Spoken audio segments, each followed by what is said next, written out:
여름철에 이 만원 지하철에 타면 이 시큼하고 퀴퀴한 냄새 맡아보신 적 있으시죠? 막상 내 몸에서 나는 냄새인데 잘 모를 때도 많고요. 지금 한번 이렇게 맡아보세요. 안녕하세요, 피부왕 정윤입니다. 곧 노출의 계절 여름이 다가옵니다. 이맘때쯤이면 슬슬 그 냄새가 신경 쓰이기 시작하는데요. 특히 만원 버스나 지하철 안에서 은은하게 풍겨오는 퀴퀴한 쉰내, 민망하고 말하기도 조심스러운 이 냄새는 도대체 왜 생겨서 우리를 그토록 힘들게 만들까요? 오늘은 우리가 쉰내라고 부르는 이 몸에서 나는 다양한 채취의 원인을 살펴보고 어떻게 해결할 수 있는지 자세히 알아보도록 하겠습니다. 바로 시작합니다.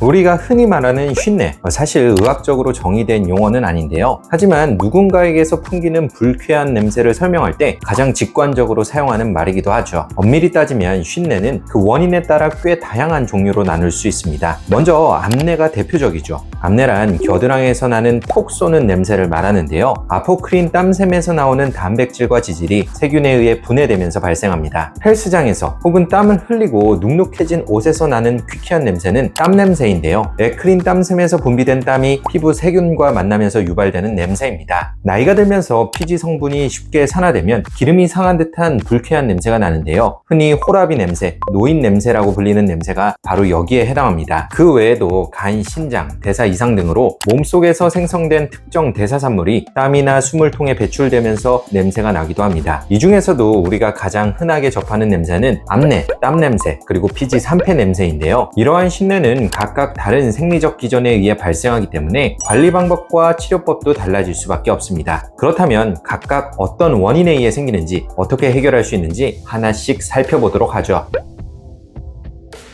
사실 이 땀 자체는 거의 무취입니다. 우리가 맡는 이 불쾌한 냄새는 대부분 이 땀이 피부 표면에 분비된 후 세균이 이를 분해하면서 만들어집니다. 특히 겨드랑이 사타구니처럼 아포크린 땀샘이 밀집된 부위는 단백질과 지방 성분이 풍부한 땀을 분비하는데, 이 성분을 코린의 박테리움이나 스테필로코커스 같은 피부 상재균이 분해하면 톡 쏘는 암내가 발생하게 됩니다. 암내는 단순히 불쾌한 채취를 넘어서 사회적 위축이나 대인관계의 스트레스를 유발할 정도로 심각할 수 있습니다. 그래도 다행인 것은 피부과적으로 비교적 쉽고 효과적으로 치료할 수 있기 때문에 너무 걱정할 필요는 없죠. 첫 번째로 고려할 수 있는 치료법은 보톡스인데요. 이 보톡스는 신경 말단에서 땀샘을 자극하는 아세틸콜린이라는 물질의 분비를 억제합니다. 이 덕분에 겨드랑이 땀이 줄어들고 냄새의 원료인 단백질과 지방이 나오지 않으니 세균 분해 작용 자체가 줄어들어 냄새도 개선되죠. 보통 3에서 6개월 정도 효과가 유지되기 때문에 주기적으로 맞거나 여름철을 앞두고 맞는 경우가 많습니다. 두 번째는 다한증 치료에 사용되는 도포제를 사용하는 것인데요. 대표적으로 드리클로가 있죠. 주성분은 알루미늄 클로라이드 헥사하이드레이트로 땀샘의 출구를 물리적으로 막아 땀 분비 자체를 차단합니다. 즉 세균이 분해할 기질 자체를 없애는 방식으로 냄새를 줄여주고요. 간편하여 활용하기 좋지만 효과가 짧아 꾸준한 사용이 필요하고 일부 피부에서는 자극을 유발할 수도 있습니다. 이 두 가지 치료는 비교적 간단하고 효과가 확실한 편이지만 이 냄새의 원인이 되는 땀을 줄이는 방식이지 세균 자체를 없애는 건 아니기에 피부 위생 관리도 병행하는 것이 중요하고요. 보다 자세한 내용을 원하신다면 제가 이전에 올린 영상도 참고해 주시면 좋겠네요. 그런데 암내가 아니라 그냥 땀 냄새가 심한 분들도 계시죠. 일반적인 땀 냄새도 결국 피부 표면의 세균과 땀의 상호작용에서 비롯되기 때문에 몇 가지 생활 속 관리가 도움이 됩니다. 먼저 주기적으로 항균 바디워시, 항균 클렌저를 사용하는 것인데요. 이는 피부에 있는 냄새 유발 세균을 줄여 냄새 발생을 억제해주고요. 내성이 생기지 않는 벤조일 퍼옥사이드, 클로르헥시딘도 사용 가능합니다. 데일리로는 약산성 클렌저를 사용하여 피부 pH를 건강하게 유지하는 것도 세균 불균형을 방지하는 데 도움이 되고요. 또한 피지나 각질을 주기적으로 정리하여 냄새 성분이 축적되기 쉬운 부위를 청결히 유지하는 것도 중요하죠. 정상 생활이 불가능할 정도로 몸 전체적인 땀 분비가 많고 냄새가 심한 분들은 경구약을 고려할 수도 있는데요. 글라이코피롤레이트, 옥시부티닌과 같은 경구 항콜린제는 땀샘을 자극하는 콜린성 신경 신호를 억제하여 전신의 땀 분비를 줄여줍니다. 하지만 전신의 부교감 신경계 기능을 억제하기 때문에 구강 건조, 변비, 치아 흐림, 빈맥, 배뇨 곤란, 체온 상승 등의 부작용이 흔하게 발생할 수 있어서 고령자, 심장질환자, 전립선 비대증이 있는 경우에는 주의가 필요하고요. 따라서 복용할 때는 가급적 부작용이 덜한 야간에 복용하고 최소 용량부터 천천히 증량하며 장기 복용 시에는 정기검진을 필수적으로 받는 게 좋습니다. 할아버지 댁에 다녀오면 뭔가 퀴퀴한 냄새가 배어오는 것 같아 아빠가 쓰던 베개에서는 뭔가 이상한 쉰내가 나요. 흔히 노인 냄새 또는 호라비 냄새라고 불리는 이 냄새는 단순히 오래된 옷 냄새나 위생 문제만은 아닙니다. 2001년 일본의 한 연구진은 나이가 들수록 피부에서 투노네날이라는 특정 화합물이 증가한다는 사실을 밝혀냈는데요. 이 물질은 산패된 기름 냄새 혹은 헝겊을 오래 두었을 때 나는 쉰내와 비슷한 휘발성 유기 화합물입니다. 나이가 들면 항산화 능력이 떨어지고 산화 스트레스가 증가하는데요. 피지선에서 분비되는 불포화 지방산이 산화되면서 투노네날과 같은 알데하이드 계열의 휘발성 화합물이 생성됩니다. 쉽게 말해 피부에서 기름이 오래되어 상하는 것과 같은 현상이 일어나는 것이죠. 게다가 나이가 들면 피지의 조성이 변화하면서 젊을 때보다 불포화 지방산 비율이 높아지고 코리네박테리움이나 마이크로코커스 등 일부 산화성 세균이 증가하는 방향으로 피부 세균총이 바뀌기 때문에 이러한 냄새가 더 강해질 수밖에 없죠. 그런데 유독 이러한 노인 냄새는 남성,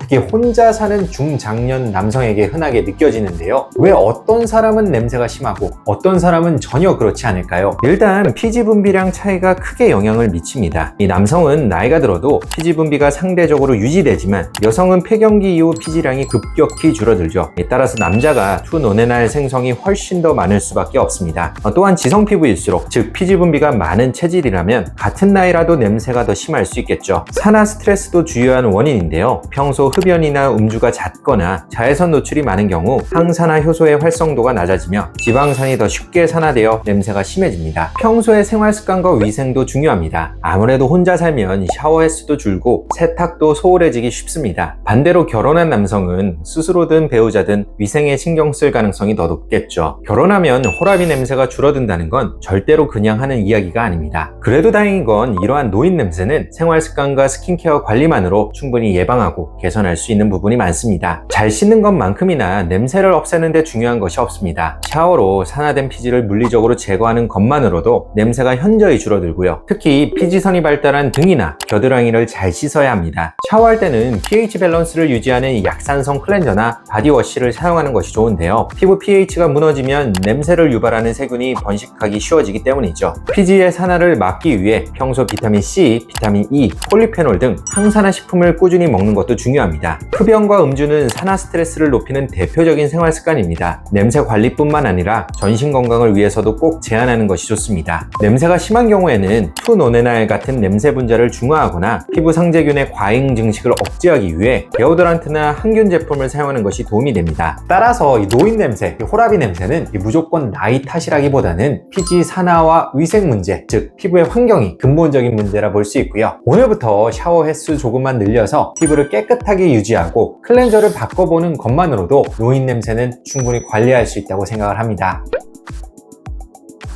저는 하루에 2번씩 샤워하고요. 향수도 쓰고 보톡스도 맞는데 왜 냄새가 날까요? 정말 피부 관리를 열심히 해도 냄새가 나는 분들이 계신데요. 이럴 때는 단순히 피부에서 나는 땀 냄새나 피지 산화 냄새가 아니라 몸속에서부터 발생하는 전신성 채취를 의심해 봐야 합니다. 생소하시겠지만 드물게 간이나 심장, 갑상선 등 주요 장기들의 안 좋은 건강 상태가 냄새를 통해 드러나기도 하거든요. 우리 몸 안에 있는 주요 장기들은 각자 대사 기능을 수행하며 몸속 노폐물을 정리해 줍니다. 그런데 이 기능이 약해지면 몸속에 남은 대사 산물들이 피부, 땀, 숨을 통해 밖으로 빠져나오며 냄새가 날 수 있죠. 이때 발생하는 냄새는 일반적인 땀 냄새와는 전혀 다릅니다. 비누로 씻어도 사라지지 않고 은근하게 전신에서 퍼지는 독특한 냄새를 유발하는데요. 예를 들어 간 기능이 떨어지면 시큼하고 퀴퀴한 신내가 나고요. 신부전이 있으면 암모니아 냄새, 당뇨병성 케톤 산증이 있으면 달콤하면서 썩은 과일향, 아세톤 냄새가 납니다. 트리메틸 아미누리아가 있으면 썩은 생선 냄새가 나고 갑상선 기능 저하증이 있으면 쉰 냄새,